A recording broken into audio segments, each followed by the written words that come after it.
In class, in last lecture, we introduced the idea of the f prime of a point of interest, f prime of a or f prime of p. We called that the derivative of the function at p, and we did many examples in class the other day about the interpretation of f prime of p as the slope of the tangent line to the function at a given point.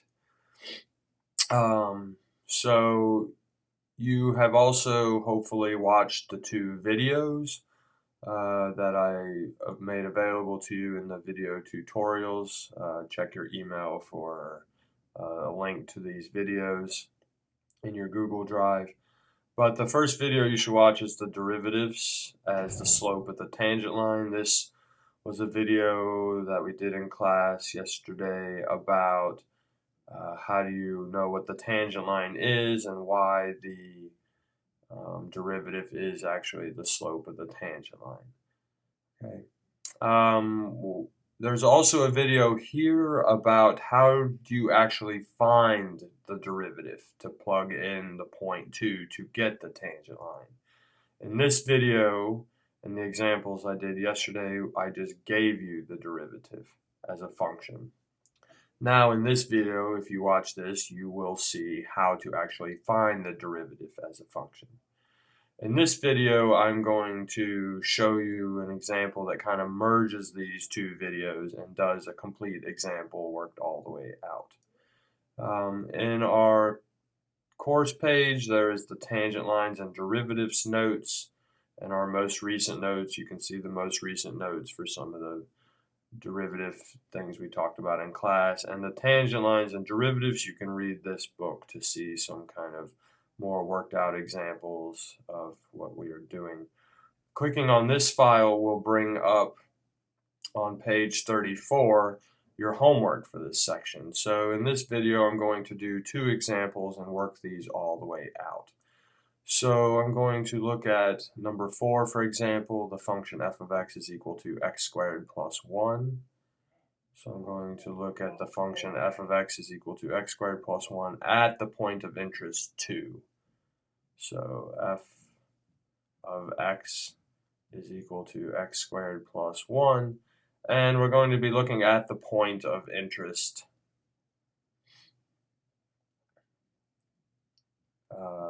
what we called a is equal to 2. This was our point of interest.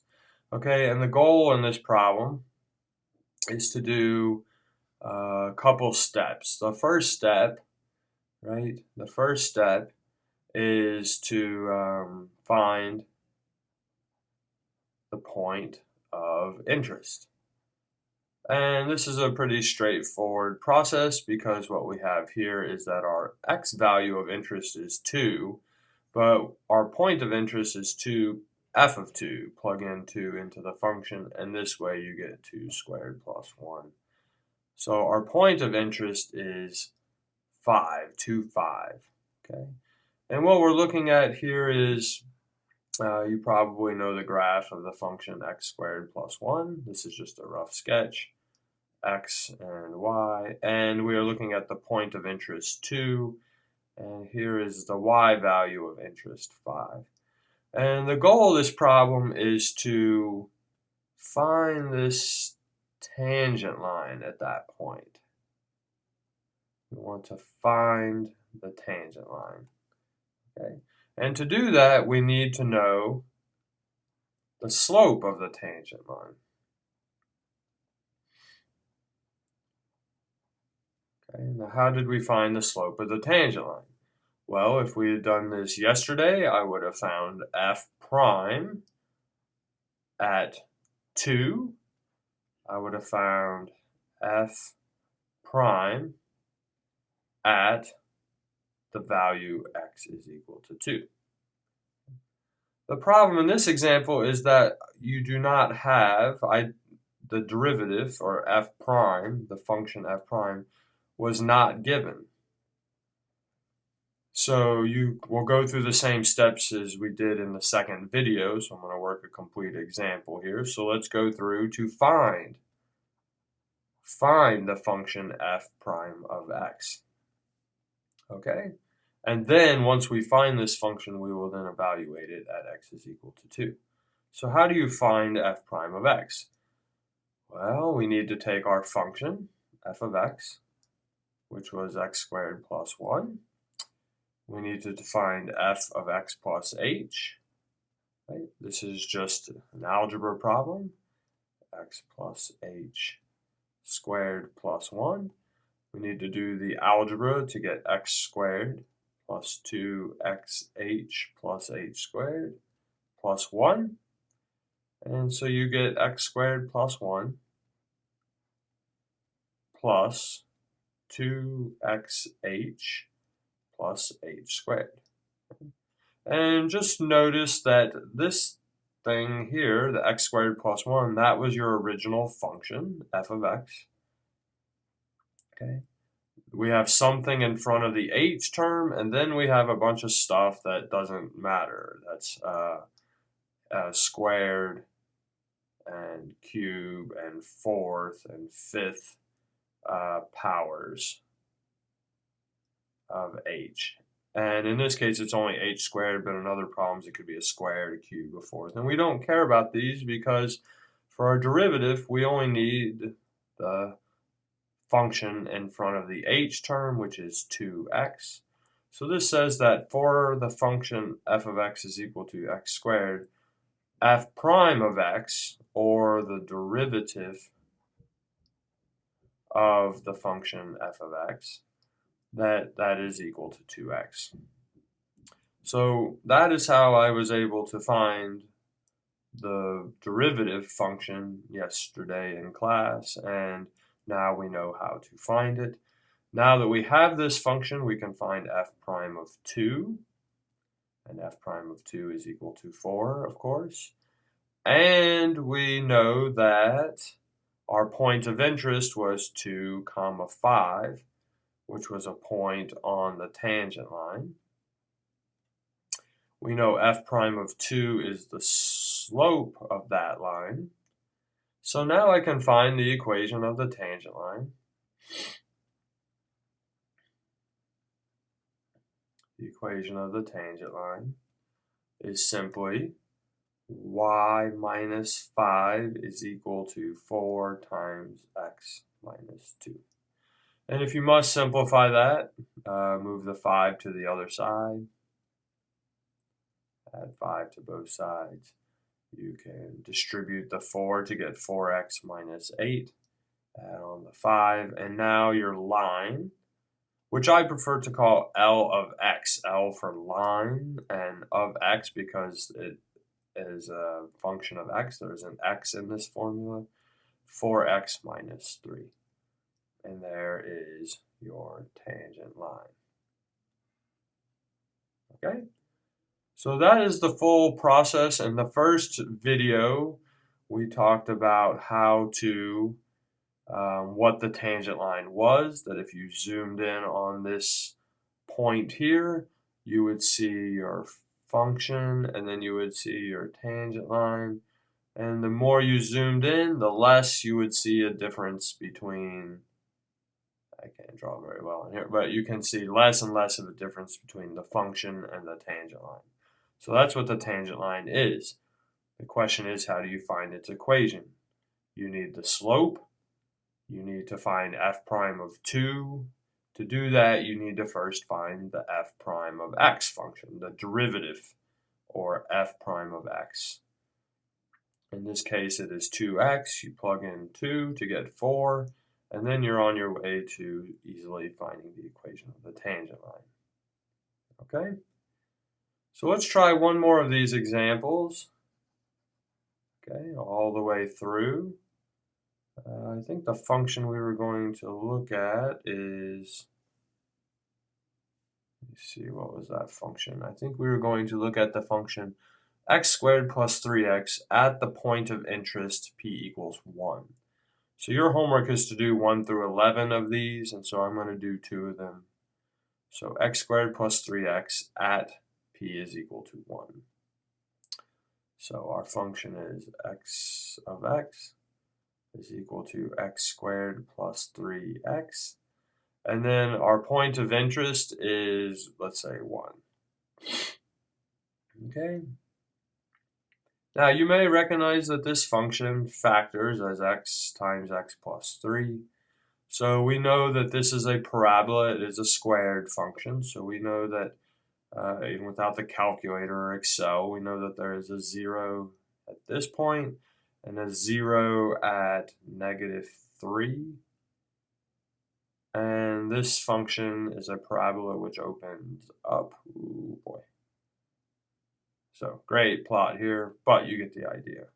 So it's a parabola, and at a is equal to 1, our point of interest, there is a tangent line at this point, and we are trying to find that tangent line. So I'm not very good with drawing with this. But, so what do we need to do? We need a point. You need a point on the line. Well, that's always very simple. We were given the point of interest was 1. This was what you were given. Okay. You are also given the function. You can't start a tangent line problem if you're not given a function and the point where you want to find the tangent line. So those points are given. Those two objects are given. And now we need to find the function evaluated at 1. And so you'll get 1 comma 1 squared plus 3 is 4. Okay. We also need the slope of the tangent line. Now we know the notation for that. It's just a notation. We know that that's called f prime of 1. The problem is you're not given in this problem f prime of x. So you need to find the function f prime of x. How do you find it? You look at f of x plus h, right? Which is x plus h squared plus 3 times x plus h. Right? That's a parentheses. So it'll be x squared. Just by expanding this, we have to expand so we can find the terms that have just the h with them. Plus 3x plus 3h. Okay. And as before, look here, x squared and 3x. Those go together because our original function was x squared plus 3x. So there's our original function. And here is an h, and here is an h. So if we factor the h out of those two expressions, you're left with 2x plus 3h. And then again, there's some squared terms, cube terms, some higher powers of h that we do not care about. Okay. And therefore, here's our function f of x. The number or the expression in front of the h, that is our f prime of x. H, and then there's some stuff that we don't care about, the squared, the cube, the fourth, the fifth terms. Okay. So what we're finding here is that f of x plus h, we'll talk more about this in the future, but f of x plus h is approximately f of x plus f prime of x times h. And this is such a key and important formula that we want to spend more time talking about. But that's for later. What we have found now is that the expression in front of the h is our f prime of x, so we know that that is 2x plus 3. And because our point of interest was a is equal to 1, we need to find f prime of a. In this case, a was equal to 1. So put 1 into the derivative function, and you get 5. So we now know that our point of interest, what was it? 1 comma 4. And this was the point. And our slope is 5. So the tangent line, again, is simply the equation, I should say, the equation of the tangent line to the function f of x. In this case, it was x squared plus 3x. At the point a is equal to 1. Okay, so that's the complete sentence for it. Is going to be y minus 4 is equal to 5 times x minus 1. And again, if you need to put that in point slope, y equals mx plus b form, that would be 5x minus 5 plus 4 would be minus 1. And there is your tangent line. I'll accept either of these answers, but I know many of you probably like this form of it. So I think with those two examples, you should be able to now begin working on your homework, which is 1 through 11, to do these problems here. And in this problem, I want you to find the derivative, find the slope of the tangent line at any value, and then I want you to find the slope of the tangent line at the particular value that is given, and then find the equation of the tangent line. Okay. I think it would be a good idea to check your answers. I think that it would be a good idea to keep up our Excel skills. A good idea would be to create a plot, the function f of x, and remember I like to call the line L of x for line of x. Plot the function f of x and L of x. See if you can get those on the same plot. Remember in this problem, this function was x squared plus 3x, and the line is 5x minus 1. So you should probably just create a table of values for the x's, the function values, the line values. Give a plot of this line near the point, so maybe if you want to start at 1, and then maybe go 0.2, 0.4, 0.8, you get the idea, to 1, and then 1.2, 1.4. So just create some x values around the point that you were interested in. That was your point of interest. Fill in these values and then do an Excel plot. Should be pretty straightforward for you. Okay, so that is your assignment for the day, and I hope this video was helpful, and have fun working these problems. There's much more we want to discuss, but we will start here.